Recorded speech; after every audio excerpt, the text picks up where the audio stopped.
Marcus, how nice was it to see JaJuan healthy and making big plays for you? Awesome. You've been waiting a long time. Yeah, it didn't make it for me, made it for the team. I think it's just what we've all kind of alluded to. Guy getting back and getting healthy and getting back in the swing of things. And man, what an awesome job, man! Just making plays there at the end, and I think that the big picture of 10 trusting him in that situation. I mean, it says a lot, man. That was a big statement by him and big statement by the unit overall. And can't say enough about just that. Just goes to show you keep coming out to work. Keep coming out to work, and days like Tuesday through Friday and on Saturday, man, you never know. And that was such a key thing for us. Coach, how about Spencer Webb? Talk about his increasing role within your offense.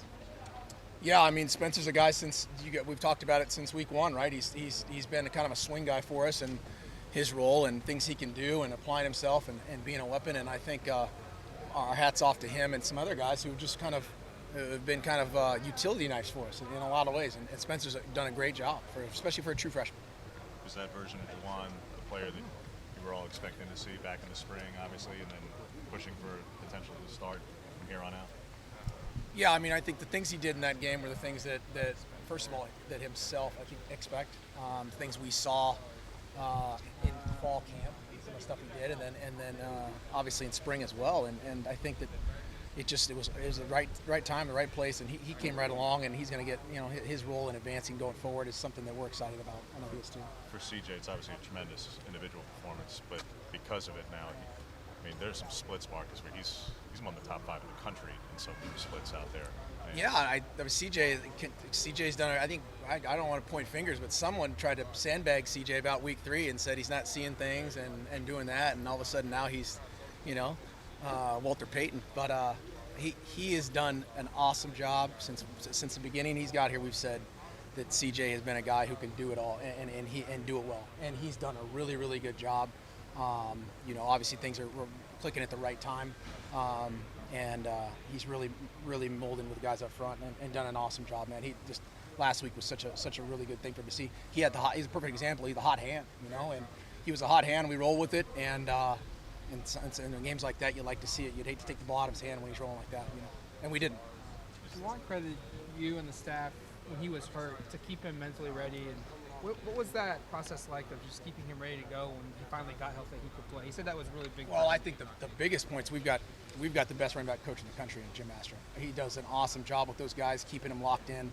And Mastro gets those guys regardless if they're in or out or redshirting or God. I mean, those guys are engaged and they know that role is something that's expected of them. And CJ's done an awesome job and coached an awesome job of keeping him engaged throughout. The times where he hasn't had he's had a limited role and I think that was awesome. That proved that he could go into that game and do what he did and obviously now stretch down November, it's not going to change. This is deep at defensive line, as you've seen. I know that Auburn was obviously incredibly talented, but this isn't just talent. This is really deep.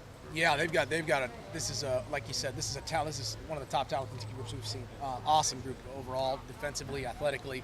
The D line is very athletic and does some really good things. So this will be one of the top groups we've faced, and I'm excited for our challenge. I know our guys are too. Anything you guys have to clean up by way of pass? Obviously, the run blocking was terrific, but on pass blocking at times, there were times they were only rushing 2, and they were creating a little bit of pressure despite being outnumbered. Was there anything? No, I mean there's obviously situations like that in any part where you're going to say, hey, onesie, twosie type thing. And I think there was, 1 or 2 places where I think our guys would want it back. But other than that, those guys have done a really good job. You get a speed rushing guy off the edge in certain situations. And, sometimes you can get it hit or not. But, no, our guys have done an awesome job. I think that those things may show up on occasion, but that's not an advanced way overall, big picture for our guys. They've done a nice job. It's been 20 years since a quarterback around here has done what Justin has done the last 2 weeks in terms of fourth quarter comebacks. I wonder if you could just speak to his demeanor. Has that been a factor? Has improved maturity been a factor? Has he always had that in him? Just how he's handled himself on the 2 game-winning drives the last 2 weeks. I think that's a tribute. First of all, the overall maturity at that position. I think that's what you want to see. When you say what are some of the things that you want to see that why would a guy come back? Why would a guy come back and play an extra year when he's got it at that position? That's a perfect example. The maturity at that position, the poise at that position, and the situations he's been in the last 2 weeks. I think are proven factors of why you would say where could the advancements be made if you come back, and that's a perfect example of maturity.